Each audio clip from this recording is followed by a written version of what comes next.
हम लोगों के साथ बहुत ऐसे लोग काम कर रहे थे जिनको था कि मैं पूर्वी से चुनाव लड़ूंगा, तो वो पश्चिम से चुनाव लड़ने की तैयारी कर रहे थे।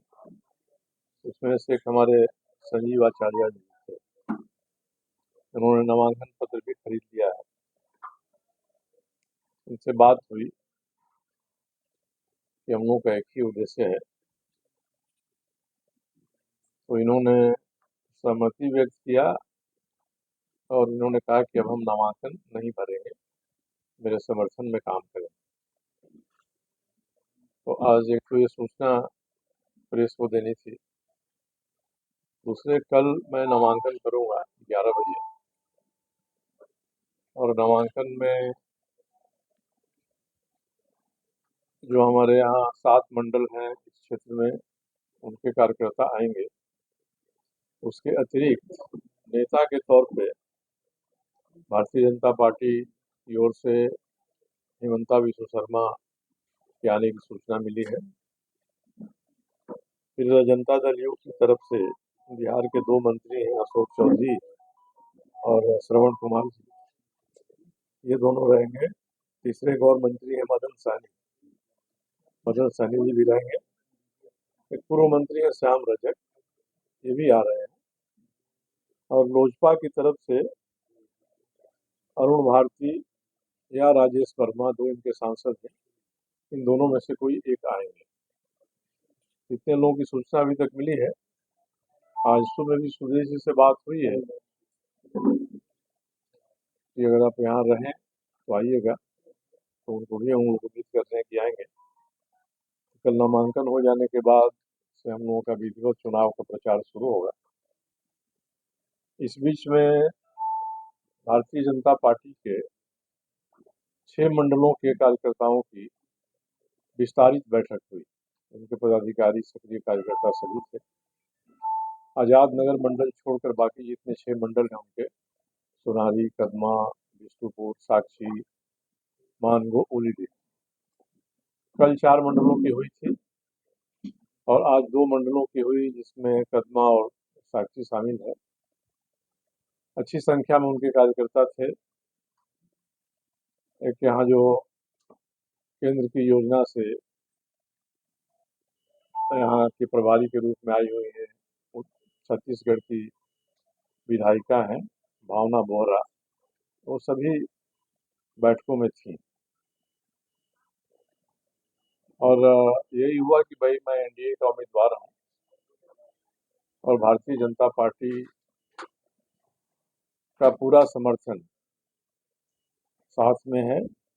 एक ये स्पष्ट हो गया कि भारतीय जनता पार्टी एक संगठन के नाते मेरे समर्थन में अपने मंडल के सभी सक्रिय कार्यकर्ताओं को इन्होंने संदेश दे दिया, निर्देश दे दिया और बैठकर इन्होंने बातचीत कर ली।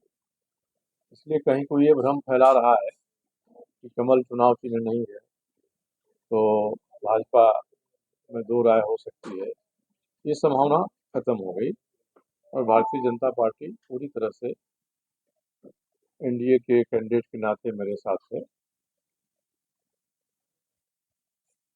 फिर मैं पिछले 5-6 दिनों से घूम रहा हूँ। मैं विभिन्न क्षेत्रों में गया यहाँ के, यानी कुमरुम बस्ती से लेके इधर रामनगर, श्यामनगर, शांति नगर और सोनारी में रूपनगर, निर्मल नगर, इन सभी जगहों पर गया। एक कॉमन लोगों का कहना है, शिकायत के तौर पे समझिए या नाराजगी के तौर पर, कहीं भी पीने के पानी की आपूर्ति नहीं हो रही।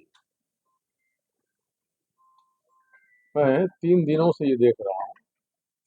आज तो वीडियो पर भी निर्मल नगर की महिलाओं ने कहा पीने का पानी नहीं मिल रहा है, रूपनगर का, सब जगह का लोगों।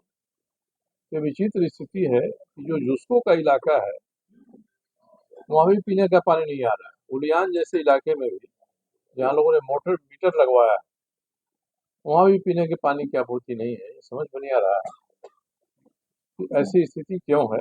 मैंने सबों को भरोसा दिलाया कि आपके पीने के पानी की जो दिक्कत है मैं उसका समाधान करूंगा।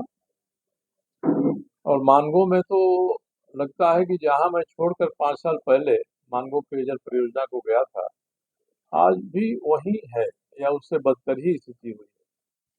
बालीगुमा की तरफ पीने के पानी की कोई व्यवस्था नहीं है। टंकी बननी शुरू हुई हमारे समय में और आज भी वो टंकी कार्यरत नहीं है।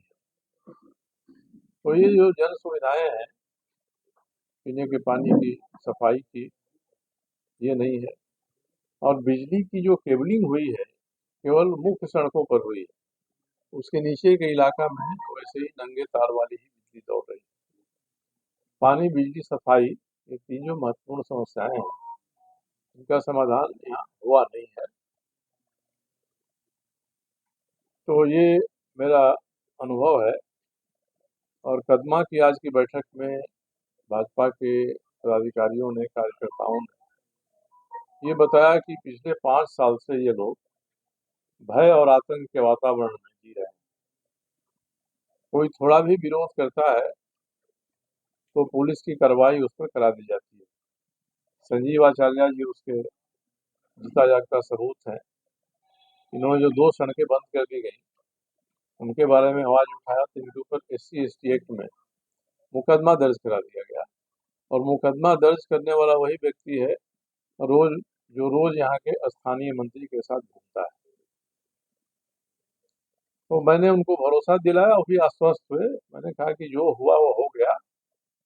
आज से अगर कोई ऐसी जुर्रत करेगा तो हम सब मिलकर उसका प्रतिकार करेंगे और उसको उसकी औकात बताएंगे कि आम जनता को बोलने की, अपनी बात कहने की जो आज़ादी है उस पर प्रहार होते रहा है विगत 5 वर्षों से, वो अब नहीं होगा। और मैंने उनको कहा कि जो भी अनियमित काम हुए हैं कदमा में, सुनारी में, कहीं भी, मैं उन सभी अनियमित कामों को ठीक कराऊंगा। पहले के समय भी 2014 के पहले कई सरकारी संपत्तियों पर कब्जा करके लोगों ने रखा था। मैं 2014 में विधायक बना यहाँ से, तो मैंने मुक्त कराया। और कई अनियमितताएं हो रही हैं। मैंने उपायुक्त से भी कहा इसके बारे में। एक तो जो 2 सड़कों को घेर दिया गया है, आवाजाही बंद है, लोगों को परेशानी है, वह तो है ही। इसके अलावे डब्बा स्कूल जिसको बोलते हैं, टाटा वर्कर्स यूनियन स्कूल, उसकी चारदीवारी को पीछे कर दिया गया, तोड़कर पीछे कर दिया गया रोड चौड़ा करने के नाम पर। और चारदीवारी के किनारे एक ही तरह से बनी हुई करीब 70 दुकानें खड़ा कर दी गई। मैंने पूछा DC से कि आपको पता है, तो उन्होंने कहा कि नहीं, मुझे कोई जानकारी नहीं है। मैंने JNSC से पूछा कि आपकी कोई योजना है इसमें, उन्होंने कहा कि मेरी कोई योजना नहीं। टाटा स्टील के लैंड डिपार्टमेंट से पूछा, उन्होंने कहा कि नहीं, हमारी तरफ से कोई पहल इसके लिए नहीं की गई। अभी दुकानें बना दी गई सरकारी जमीन, टाटा स्टील की जमीन पर, 6 बाई 8 फीट की कबूतर खाना जैसी। तो ये किसकी अनुमति से बनी है? एक कोई अपने घर में थोड़ा फेरबदल करता है तो टाटा स्टील के लोग पहुंच जाते हैं। कल ही बारिश सर ने बताया कि गुंडा पार्टी आके हमारी दुकान तोड़ दी, और ये काम हो रहा है। तो और इसकी जिम्मेदारी कोई नहीं ले रहा है। कोई तो खड़ा हो के कि मैंने कराया है इसको। चुनाव की आचार संहिता है, उसमें ये काम हो रहे हैं। तो इस तरह के अनियमित काम जमशेदपुर में चल रहे हैं, जैसे कोई अपनी जमींदारी में ये सब काम करा रहा है। और शर्मनाक स्थिति है ये शासन प्रशासन के लिए भी और टाटा स्टील के लिए भी कि क्यों उनकी घिघी बन जाती है जो ऐसा अनियमित और गलत काम करने वाले लोग हैं उनके सामने। ये जवाब देने की स्थिति में नहीं है। तो प्रशासन की ऐसी दुर्दशा शायद जमशेदपुर में पहले कभी नहीं देखी गई थी जो आज देखी जा रही है। मैंने आश्वस्त किया कदमा में भाजपा के कार्यकर्ताओं को कि आज से आप निर्भय हो जाइए, अपनी आवाज़ उठाइए और मैं जिम्मेदार होऊंगा अगर आपके विरोध में कोई सरकारी दल का व्यक्ति, विधायक है, मंत्री है, कोई भी है, अगर इस तरह की अनुचित हरकत करता है, दबाव डालता है, भयभीत करता है, आप पर अत्याचार करता है, तो मैं इसकी जिम्मेदारी लेता हूँ व्यक्तिगत रूप से कि मैं आपको संरक्षण दूंगा। तो इस वातावरण में यहाँ चुनाव हो रहे हैं। मैं आपके माध्यम से शासन, प्रशासन, पुलिस को भी कहना चाहता हूँ कि आचार संहिता लगी है, उसके जो प्रावधान है, ये प्रावधान केवल लिखे हुए अक्षर ही नहीं रह जाए। मैंने कहा है कुछ लोगों के बारे में, कुछ ऐसे व्यक्ति हैं जो गंभीर मामलों में गिरफ्तार हुए, हत्या के आरोप के मामले में गिरफ्तार हुए, एक दिन जेल नहीं गए, पड़े हुए हैं एमजीएम अस्पताल में और वहां से वो पूरी राजनीति कर रहे हैं। तो मैंने आज बताया है सीनियर एसपी को भी और डीसी को भी, ये चीजें नहीं चलेंगी। और जो लोग जेल में बंद हैं उनके ऊपर सीसीए लगा दिया जा रहा है, समझ नहीं आ रहा है। तो ये किस तरह से यहाँ का शासन प्रशासन काम कर रहा है। आचार संहिता है तो आचार संहिता का पूरी भावना के साथ आप पालन करिए। इसमें अगर सरकारी कोई हस्तक्षेप प्रशासन का होगा तो फिर लोग उठ खड़ा होंगे, धरना देंगे, प्रदर्शन करेंगे और कोई हमेशा चुनाव आयोग के निर्देश का ही मुंह नहीं जोड़ेंगे। इसलिए प्रशासन को निष्पक्ष होकर काम करना चाहिए। उनकी निष्पक्षता कसौटी पर है। 5 वर्षों में जिस तरह से धमकी देकर कोई कुछ कहा एफआईआर करा देंगे, कोई कुछ कहा उसके यहाँ पुलिस भेज देंगे, ये बातें होती रही हैं। तो इस तरह की स्थिति से जमशेदपुर पश्चिम को मुक्त कराना है और जो काम छूट गए थे 5 साल पहले, मैं विधायक था तब, उन सारे कामों को पूरा कराना है। कहीं से कोई कोताही उसमें नहीं होगी। इसलिए केवल टाटा स्टील की जो सड़कें हैं, उन सड़कों के किनारे आप पेवर ब्लॉक बिछवा दीजिए और पीडब्ल्यूडी से उस पर एक अलकतरा की सतह दिलवा दीजिए, काम हो गया।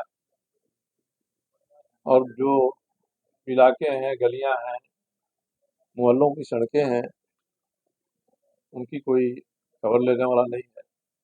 तो विचित्र स्थिति लग रही है घूमने पर कि 5 वर्षों में जमशेदपुर पश्चिम के काम को कैसा किसका ग्रहण लग गया, ये बातें आपके सामने रखनी थी। और ये हमारे लिए चुनाव की सभी महत्वपूर्ण मुद्दे होंगे। मैं संजीव आचार्य जी को धन्यवाद देना चाहता हूँ, इन्होंने मेरा आग्रह माना और इन्होंने कहा कि मैं नामांकन पत्र खरीदने के बाद भी अब चुनाव नहीं लड़ूंगा और मेरे लिए इस चुनाव में काम करेंगे। इसके लिए मैं इनको धन्यवाद देना चाहता हूँ कि रात दिन इनके लिए जिताने के लिए हम लोग खड़े रहे। आप लोग को भी पता है कई वर्षों से हम इनके सानिध्य में कार्य कर रहे हैं। मिला और मेरा तो